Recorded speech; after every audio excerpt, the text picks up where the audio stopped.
Yang pernah ke Kota Batam tentu tak asing dengan jembatan yang satu ini. Yup, namanya Jembatan Barelang atau juga dikenal dengan Jembatan Tengku Fisabilillah. Jembatan sepanjang lebih dari 2,2 km ini adalah salah satu ikon utama Kota Batam, Kepulauan Riau yang berfungsi menghubungkan pulau-pulau di sekitar Batam.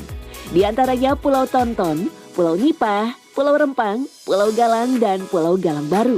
Barelang sendiri adalah akronim dari ketiga pulau utama, yaitu Batam, Rempang, dan Galang. Meski punya banyak keindahan dan manfaat, jembatan ini justru banyak memakan korban jiwa. Tercatat, beberapa kasus bunuh diri pun terjadi di lokasi ini. Berbagai spekulasi pun muncul di balik tragedi ini.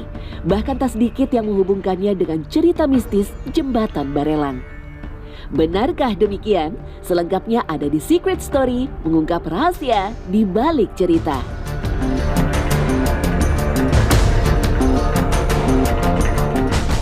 Kalau dari berita, kebanyakan karena stres. Awalnya sih percaya karena stres ya, tapi kalau banyak gini, jangan-jangan karena makhluk goib.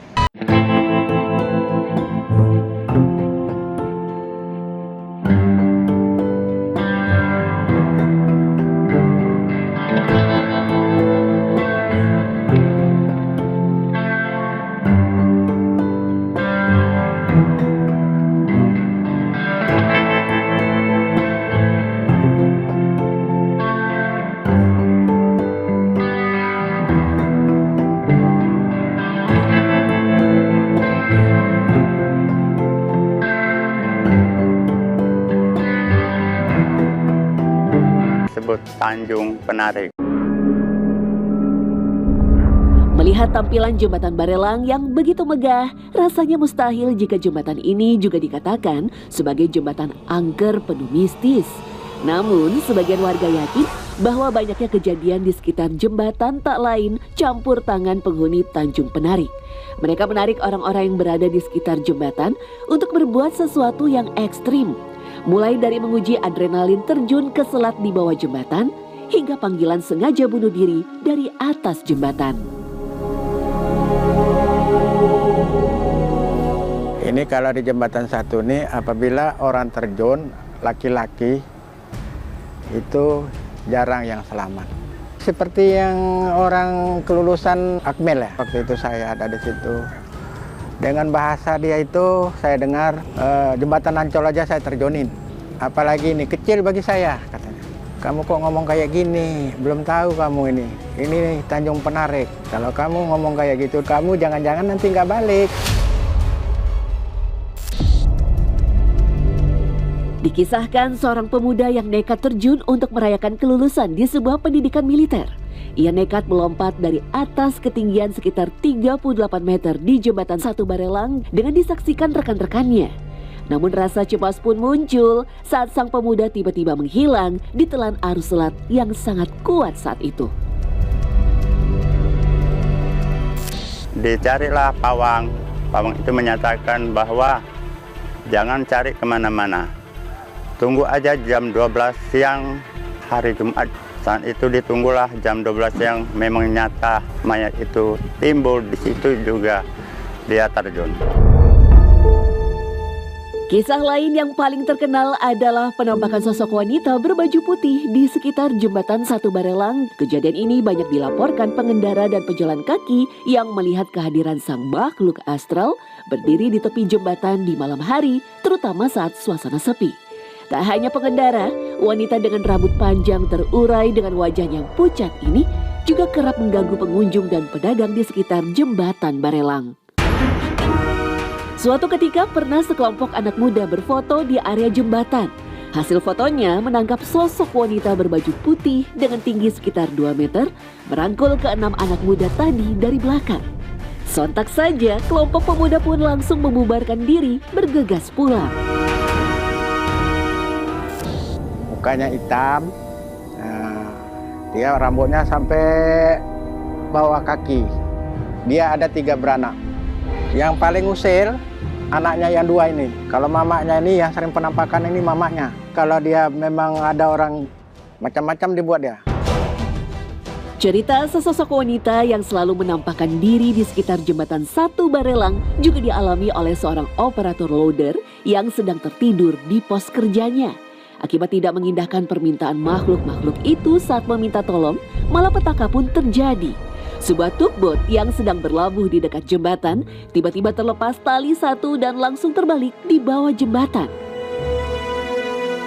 Ternyata datanglah 2 orang putri menghampirin operator loader itu. Dia minta, putri itu minta kelapa 2 biji. Yang kedua minta air putih 2 gelas. Namun operator loader tidak bisa memenuhi karena posisinya merasa kaku. Sehingga dibawalah operator loader ini dengan raja besarnya putri juga. Dan paginya ada sebuah kapal tugboat terlepas tali satu langsung terlukup, ibarat katanya tumbal 2 orang.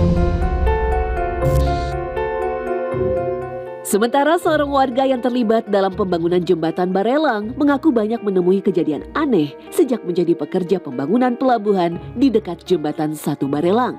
Tak hanya melihat, tapi ia pun berkomunikasi dengan sosok makhluk astral lewat mimpi.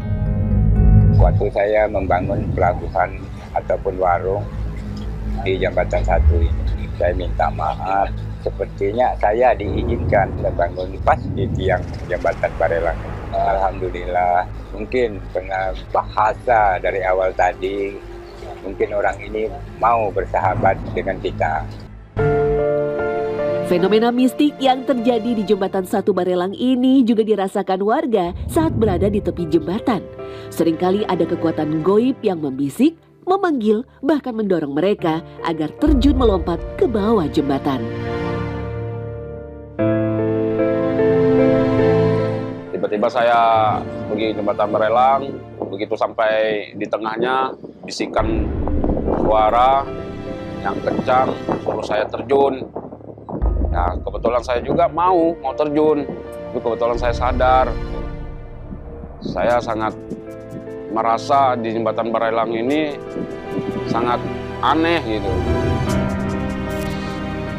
Cerita mistis yang terjadi di jembatan 1 Barelang ini memang begitu banyak. Uniknya, mayoritas korban pelaku lompat jembatan ini adalah laki-laki. Sementara jika korbannya adalah perempuan, disinyalir memang orang yang berniat untuk mengakhiri hidup. Banyak masyarakat yakin di pusaran air di samping muara jembatan 1 Barelang adalah lokasi berdirinya Istana Sang Putri penunggu wilayah ini.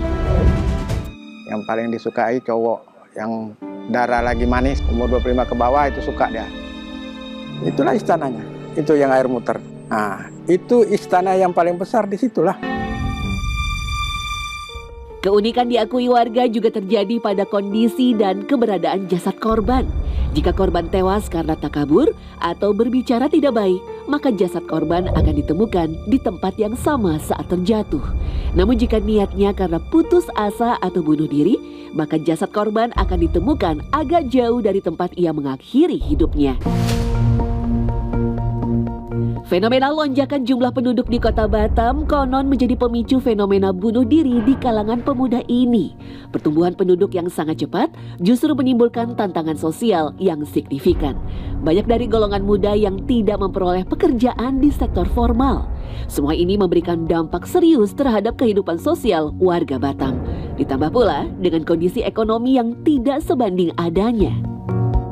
Beberapa di antara mereka mengakhiri hidup karena himpitan hidup yang susah di Batam bisa saja, sangat mungkin itu terjadi. Di Batam itu tahun 90 sampai 2000, bahkan sampai 2010, itu usia produktifnya besar. Anak-anak muda yang usia produktif dalam konteks para pencaker, itu banyak sekali di Batam. Berdasarkan catatan pemerintah setempat, kasus bunuh diri di jembatan 1 Barelang mencapai 15 hingga 20 kasus per tahunnya. Pemerintah setempat termasuk BP Batam dan Otorita Batam sebagai pengelola telah melakukan banyak upaya untuk mengurangi insiden ini.